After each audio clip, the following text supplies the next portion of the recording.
Eu tinha aqui uma conversa que eu não queria aqui falar das 100 coisas fantásticas ou assim, as coisas fantásticas que a gente precisa e deve fazer para a região nesta coisa do digital, porque eu diria de uma forma ou de outra todos temos essa consciência e quero aproveitar este meu tempo de antena para deixar aqui algumas reflexões, alguma minha perspectiva sobre estas questões e aquilo que me parece ser algumas iniciativas, para também ser substantivo e útil, aquilo que pode ser entendido como alguns recados para quem manda nestas coisas, se possa, enfim, ajudar a alertar para esses recados, para essas situações.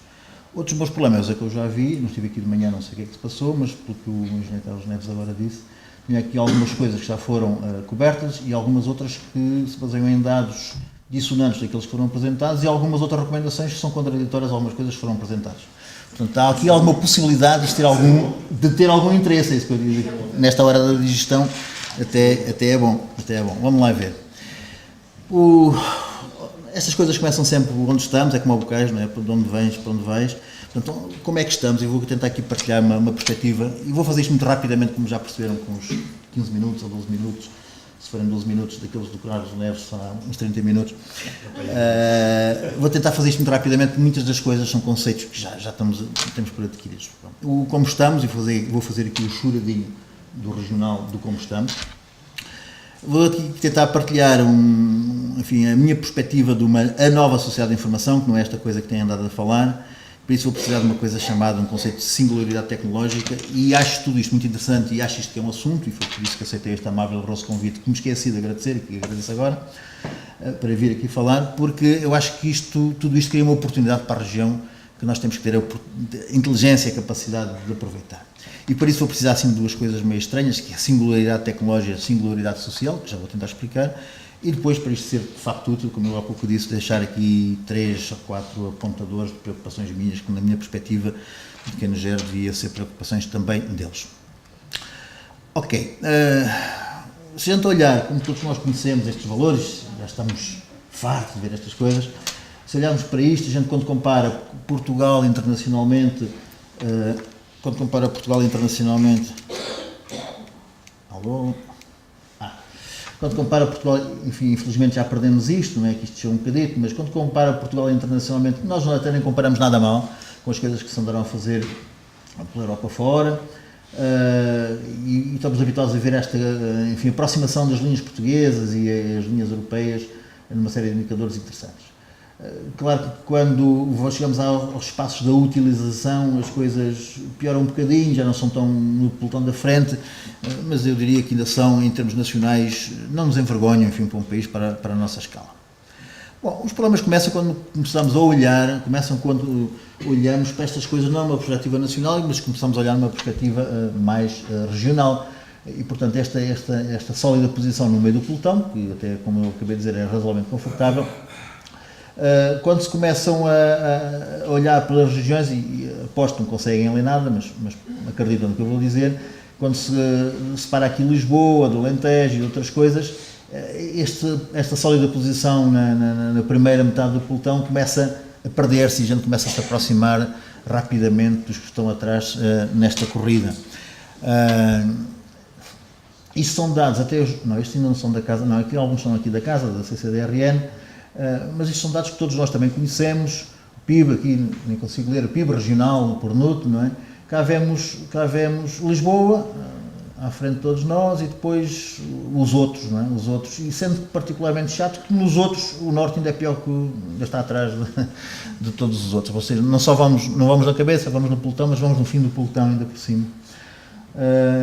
Os PIBs também a gente conhece, o PIB do Norte aqui também no finzinho da fila, quando comparado com os da União Europeia, enfim, é uma série de números que nos podem não entristecer, mas deixar preocupado, quer dizer que a nossa corrida tem que ser maior folgo que a dos outros. Eu tenho aproveitando o tempo de antena, tenho um doutorando que vai defender agora em fevereiro a tese, Luís Miguel Ferreira, que fez uma tese de doutoramento muito interessante.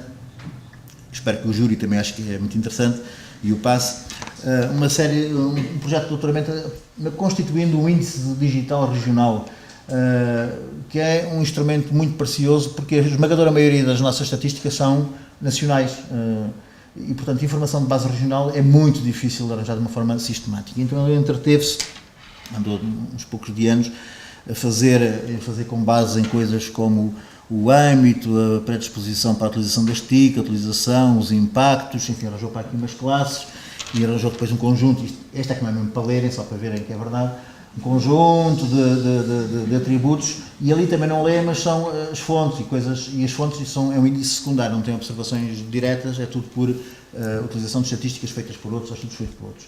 Coisas sérias como o Instituto Nacional de Estatística, a ANACOM, o MICO, o INPE, enfim, uma série de... Onde é que está?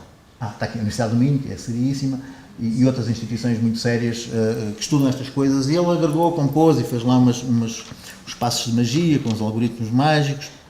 É um trabalho interessante, que leva a resultados naturalmente interessantes. Este é o nosso país, de acordo com este índice, enfim, vale o que vale, mas é o nosso índice. Portanto, é um país como nós o conhecemos. Há Lisboa, há um sítio bestial para passar férias, e depois há o resto. E depois ainda há os desgraçados das ilhas. Então aqui os valores, portanto, é quem tem o índice mais de 0,5, 0,5, de 0,4 a 0,5, e depois o resto de 0,3 a 0,4 e de 0,2 a 0,3. Portanto, Lisboa, um bocadinho do Algarve, mas o Algarve também só ali, foi ali pelo cut quase, não é? Portanto, há Lisboa, a seguir o Algarve e os outros todos, e as ilhas. Portanto, estamos a falar do índice de desenvolvimento regional do digital, portanto, naquelas questões dos impactos, das consequências, portanto, naquilo que importa, não é nos investimentos nem nessas coisas, é naquilo que importa, não é? Naquilo que importa. Da utilidade retirada do esforço que se faz. E, portanto, temos este país triste, é um país...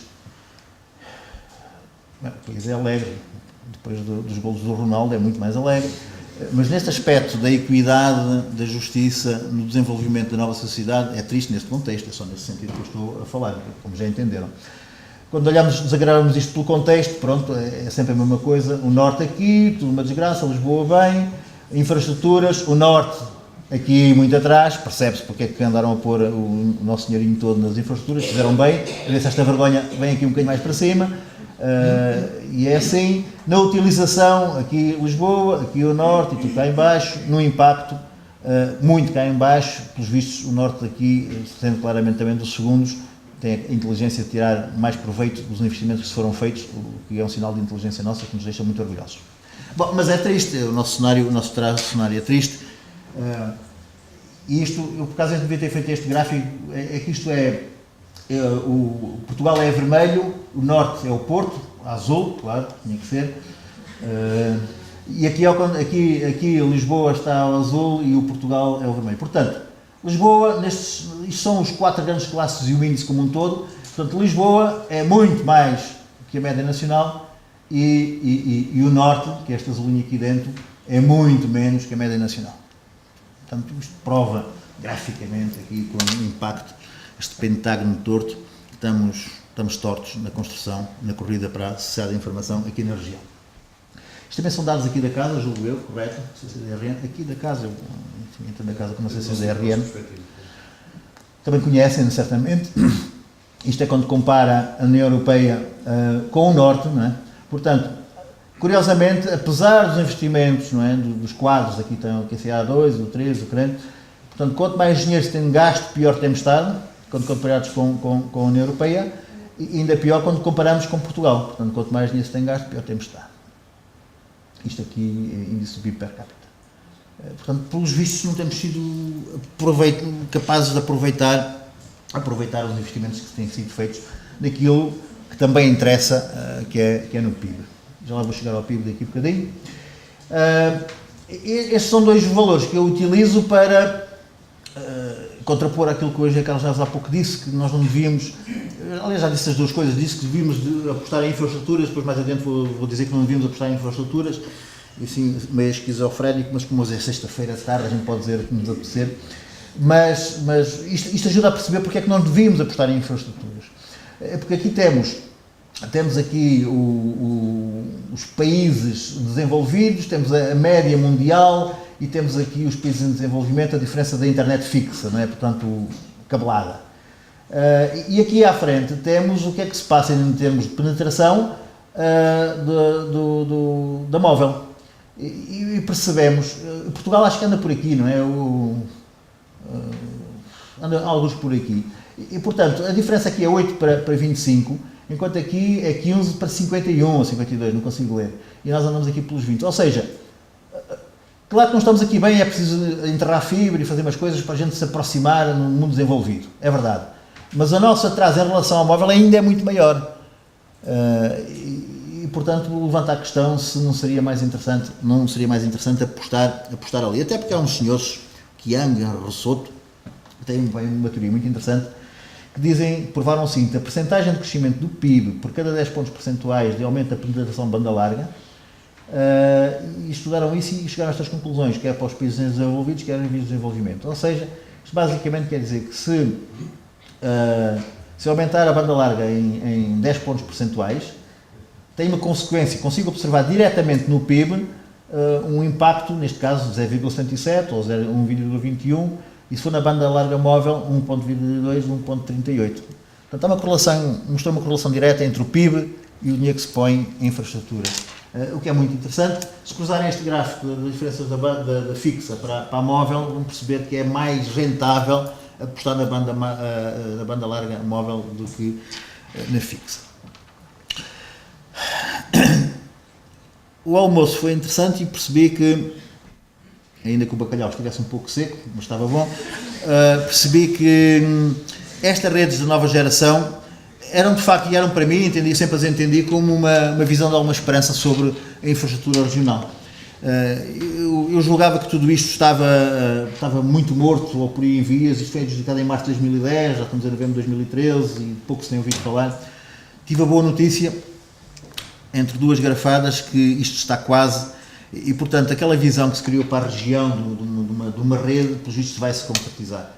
Eu acho que são boas notícias. Não era aí que eu poderia o dinheiro, mas já que está posto, pelo menos já se resolveu um problema, ficou menos um por resolver, ou vai ficar menos um por resolver. Bom, esta coisa da sociedade de informação que nós procuramos, desta nova sociedade de informação, como a gente, aqui uns chininhos, como a gente a formula, nós já sabemos claramente que as tecnologias são incontornáveis, são catalisadores, são uma peça fundamental. E vê-se mal as figuras, mas esta nova sociedade é uma realidade nossa hoje em dia. Isto é uma sala de aulas toda a gente com portátil, e isto é a caixinha de esmolas do Sameiro. Quem foi ao Sameiro, antes tinha a Casa das Estampas, e cera, e velas, Casa das Velas, era assim, não era? Casa das Velas, onde se vendiam velas e outras coisas, agora tem ali uma ATM, portanto, digitalmente a gente já consegue, não sei. Mas de facto a sociedade mudou, as coisas modernizaram-se, as coisas alteraram-se profundamente, né? A sociedade não é o que era. Atenção, senhores governantes, senhores políticos, não é? Que a gente, quando fala nessa sociedade, neste novo mundo, é um mundo muito bom, mas é para alguns, é só para um terço. É 1 em cada 3, 2 terços da população ainda anda preocupada em chegar ao fim do dia vivo, com água, sem doenças, com comida e tal. E portanto, eu sei que isto não é a nossa escala, enfim, também é a nossa escala, mas não é tão a nossa escala, mas estamos a perceber que quanto mais nos focamos, assim com umas palas muito grandes, na sociedade moderna nova, mais nos esquecemos dos outros 10 terços do mundo. Isto, como sabem, é a população do mundo, os 7 bilhões e cerca sensivelmente 2,3 bilhões estão de alguma forma conseguem aceder a estas novas coisas. Portanto, temos que ter essa preocupação de fundo, era bom que ninguém a esquecesse. Mas, nesta sociedade de informação, eu há pouco disse, não é esta que andamos a fazer. Isto nós andamos a fazer é mais do mesmo, portanto, são as tecnologias a acelerar a velha sociedade. O que é bestial, é bom, a gente gosta, é giro, é mais fácil viver, cria-se mais riqueza, é tudo muito melhor, quase tudo muito melhor. Eu não acredito que não é essa a sociedade, a verdadeira sociedade de informação digna do nome não é essa, é uma sociedade em que o valor, a riqueza das pessoas, povos e nações é ditada pela sua informação, a posse da sua informação. E sempre foi assim, as sociedades sempre foram assim, as sociedades primitivas era o land, o território, e portanto uma pessoa ter o território, não é? Era a sua maior riqueza, matava-se e morria por causa das fronteiras, não é? A minha quinta, a minha coisa, a minha fronteira, o meu país, e tipo ia para a guerra. Vão agora a uma guerra por causa do território, vai ver quem é que vai para a guerra, ninguém, não é? Tirando os americanos, não é por causa do território, é por causa do petróleo, não é?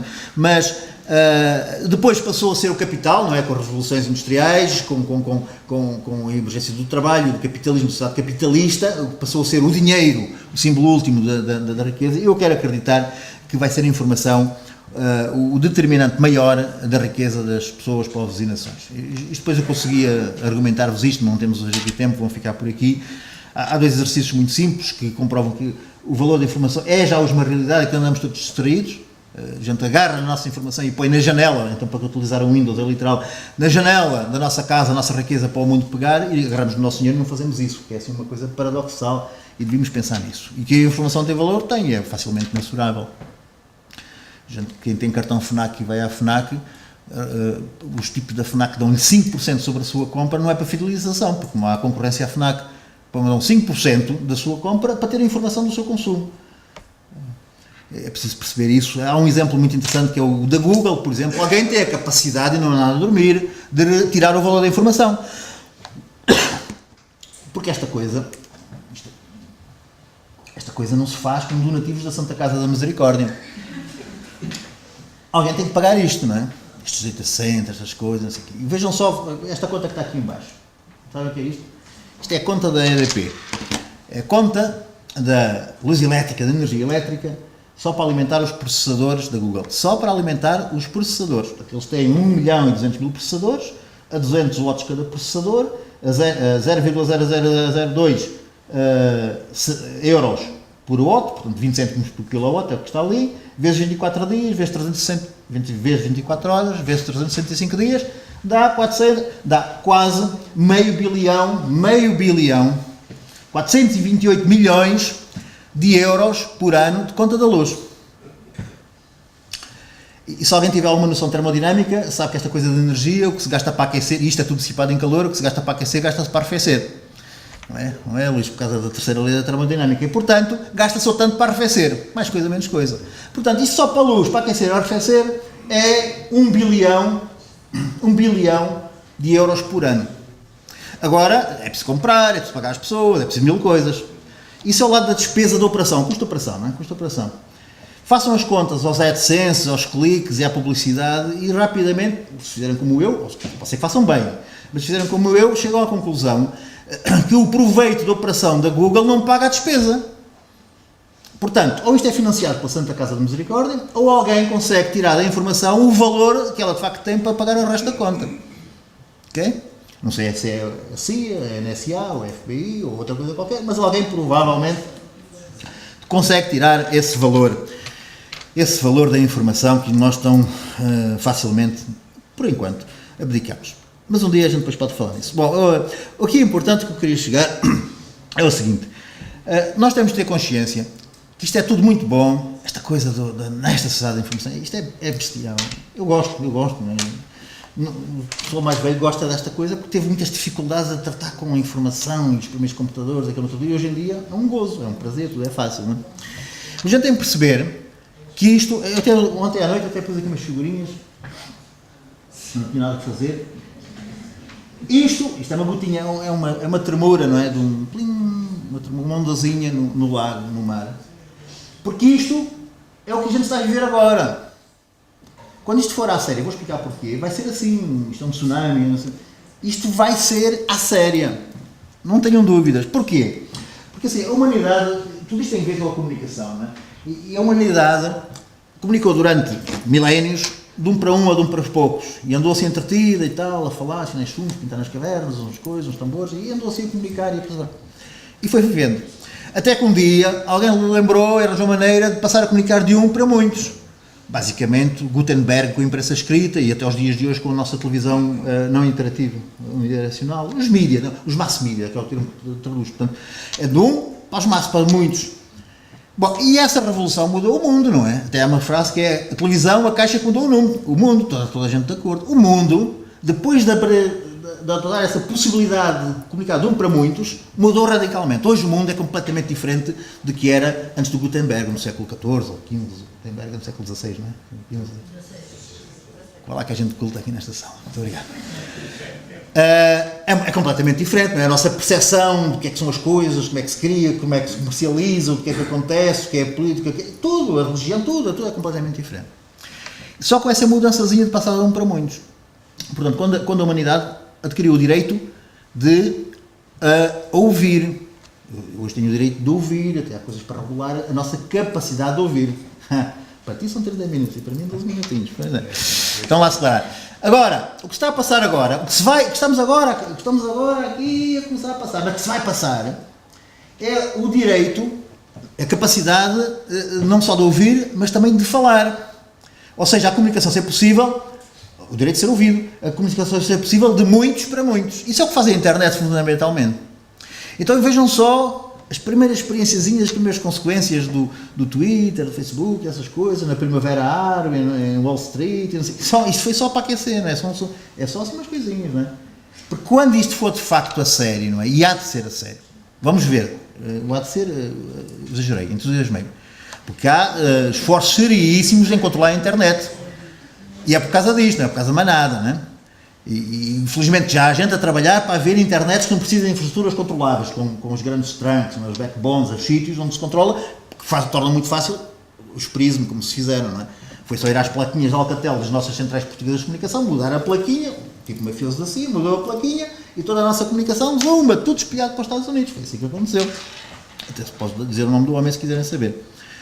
E portanto, isso, quando há estes grandes trunks, não é? Estes grandes canais concentradores, estas grandes infraestruturas governamentais e tal, as grandes corporações a ligar tudo isto, isso é fácil. Não é? Há possibilidades. Eu quero acreditar que há de haver, se isto correr bem para nós e para os nossos descendentes, há de haver uma internet genuinamente peer-to-peer, uma internet sem essas grandes ligações, em que seja impossível de controlar, a não ser ela toda controlar-se ela própria. Isto depois tem questões a ver com a religião, com a criação de um Deus, de um digital e outras coisas que não são para aqui chamadas hoje. Mas são assuntos interessantes. E portanto, meus senhores, isto é assim, isto vai ser a sério um dia destes. Agora, o que é interessante é que um dia destes é sempre confortável, porque um dia destes nunca é o nosso e portanto está tudo bem.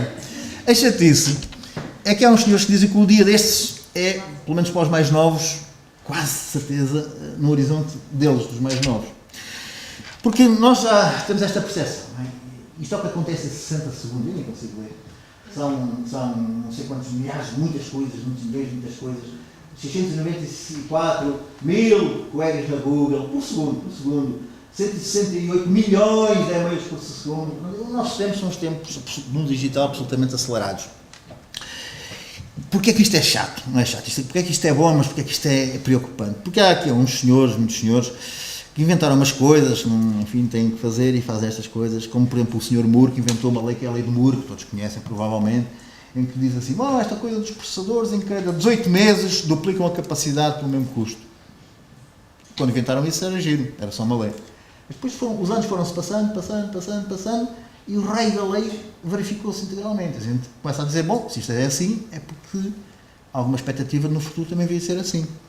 E depois há outros tipos que fazem a mesma coisa, vou passar isto rapidamente, em relação a uma série de fenómenos, enfim, da humanidade, ou a uma quantidade de autores, cada pontinho destes, cada coisa diferente tem um autor diferente, que estudam coisas diferentes, que começam a estudar fenómenos ao longo dos tempos e tal, e isto persiste, as escalas são logarítmicas aqui, hein? Persistentemente, esta coisa aproxima-se de uma reta.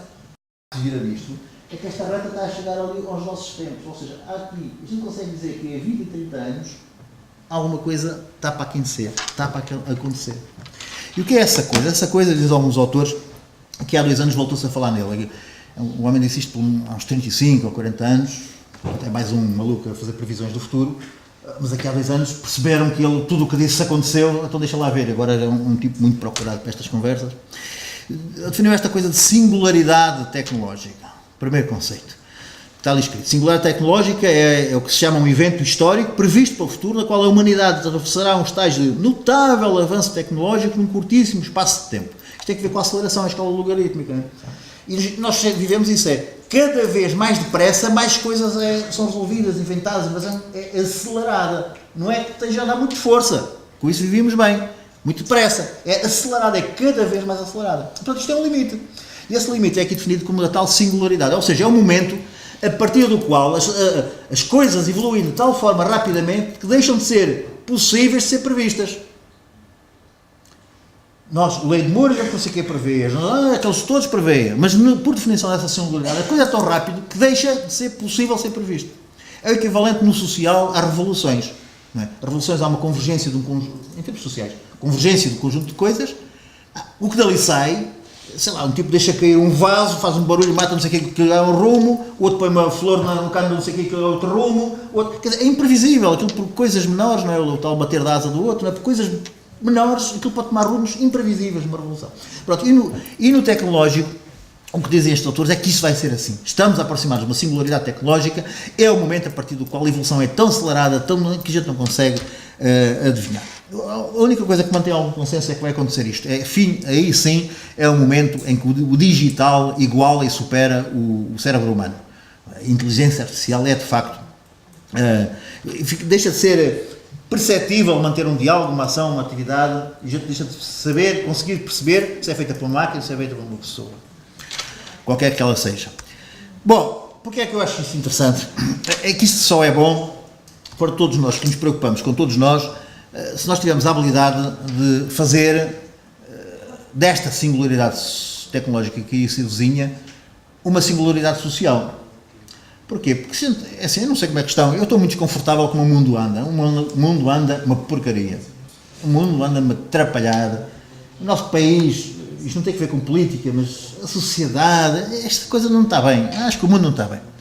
E eu quero acreditar que esta questão, espero que não seja por mau caminho, assim, coisas como o Admirável Mundo Novo e outras coisas do género, mas eu quero acreditar que esta questão do tecnológico vai forçar, vai potenciar, vai permitir que, de facto, se construa também, simultaneamente, uma singularidade social, que a gente a define desta forma, um tempo onde a humanidade atravessa um estágio de notável avanço social, porque é isso que, de facto, nos deve preocupar. E eu quero acreditar, enfim, que à escala da nossa região, se houver a vontade de todos nós, e em particular quem nos dirige, nós temos condições de perseguir este desígnio, que isto não se reduza a fibras e a computadores e a softwares e a porcarias dessas que não interessam a ninguém, mas que se traduza de facto no aproveitamento inteligente disso para criar aquilo que importa, que é uma sociedade mais igualitária, mais produtiva, mais confortável, mais participante, mais inclusiva, mais essas coisas todas boas que a gente gosta.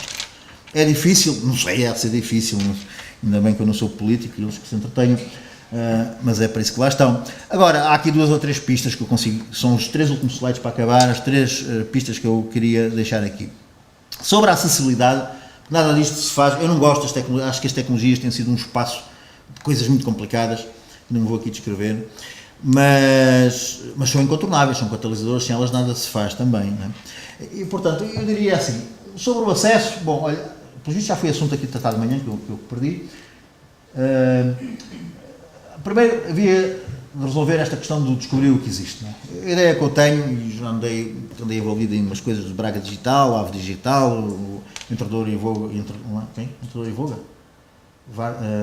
Entrador e Voga Digital e não sei quantos digitais, e o invariante desses digitais é que ninguém sabia que fibra estava enterrada, quem é que a tinha, quem é que não tinha, e assim consigo descobrir, mas acima de tudo, que regras se sobrepunham à sua utilização.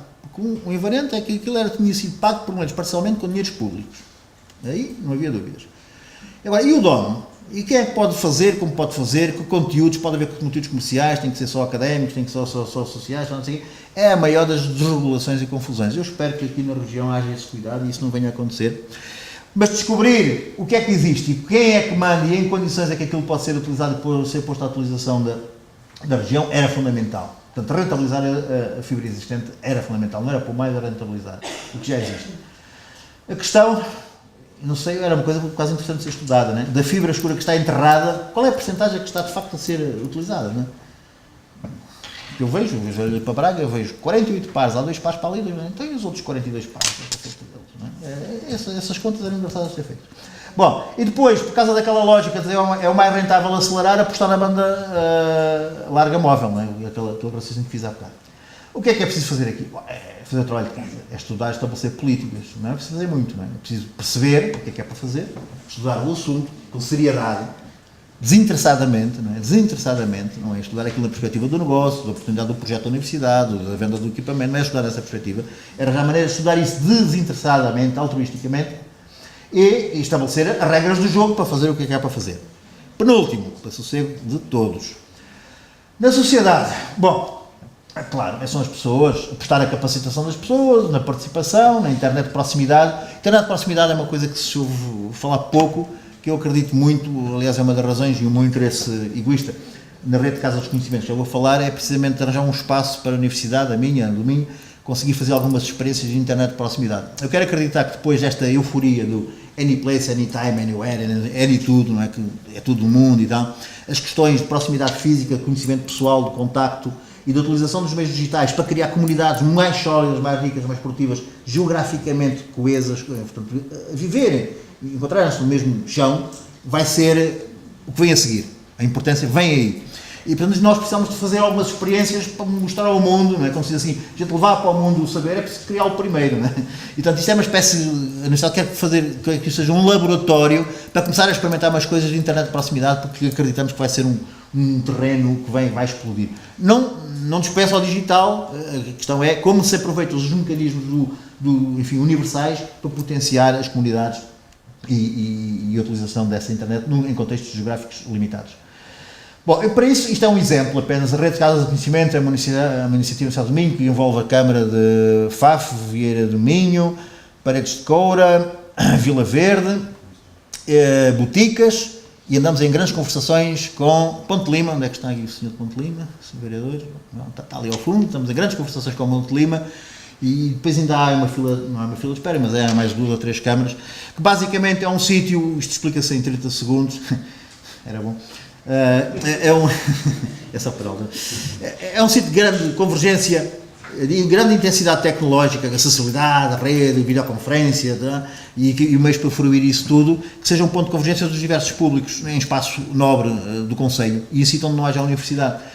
E, portanto, sei lá, em Paredes de Coura já funcionou o mestrado da Universidade do Minho, em Vila Verde também, e fazem-se aulas por videoconferência, e fazem-se eventos culturais partilhados pelos 5 elementos da rede, toda a gente a participar, não é ver, é videoconferência, não é ver, só a participar. A Feira do Livro em Braga agora começa de hoje a 8, assim, da manhã a 8, vai ter uma série de eventos ocorreram lá a serem fruídos nas salas dessas câmaras, as coisas ocorreram nas salas dessas câmaras a serem fruídas no pavilhão lá do Parque de Exposições em Braga, enfim, são coisas deste género, que depois só isto dá para a gente falar aqui a tarde toda.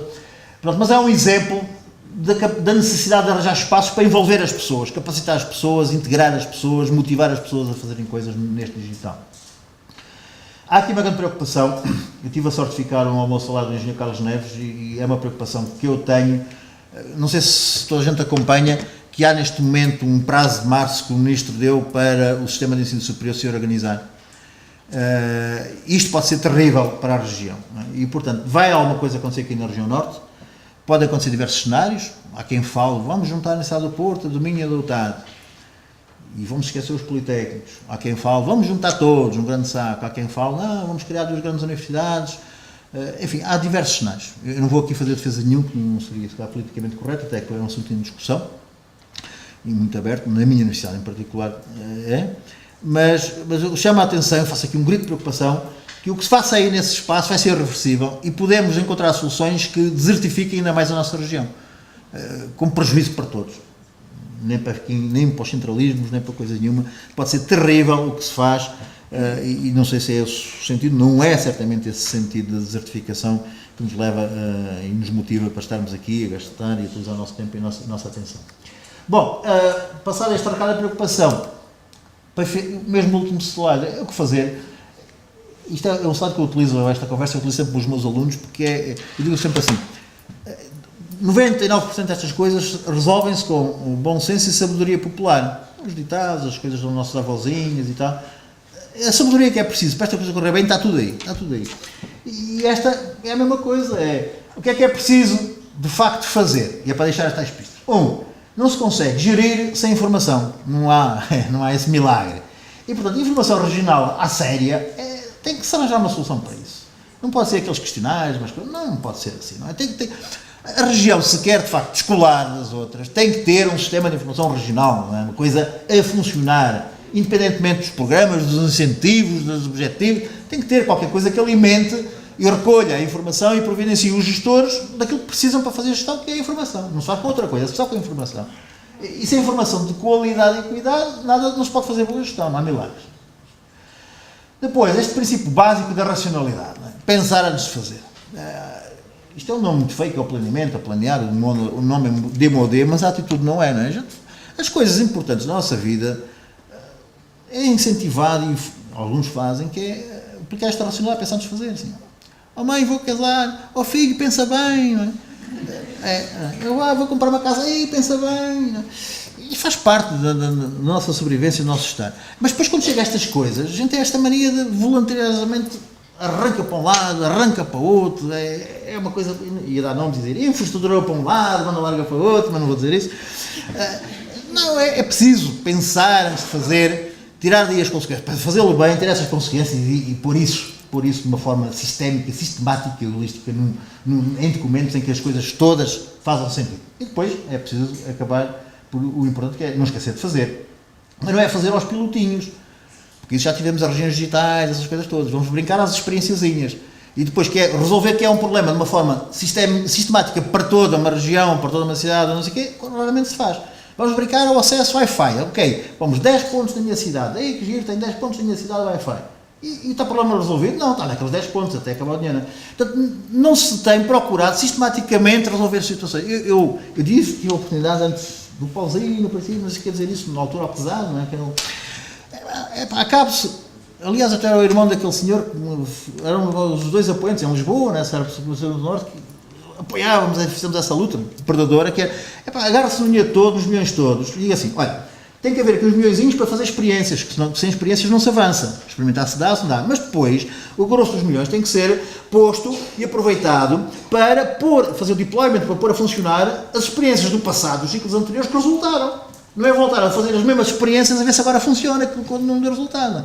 Pronto, portanto é preciso fazer, mas não é em pilotinhos, é fazer também à sério. Como é que isso se faz? Com duas coisas. Estabelecer um sistema de informação regional, e o outro é, os senhores nossos dirigentes não se esqueçam de fazer aquilo para estão lá, não é fazer só política, é gerir também o desenvolvimento de uma região digital que nos sirva a todos.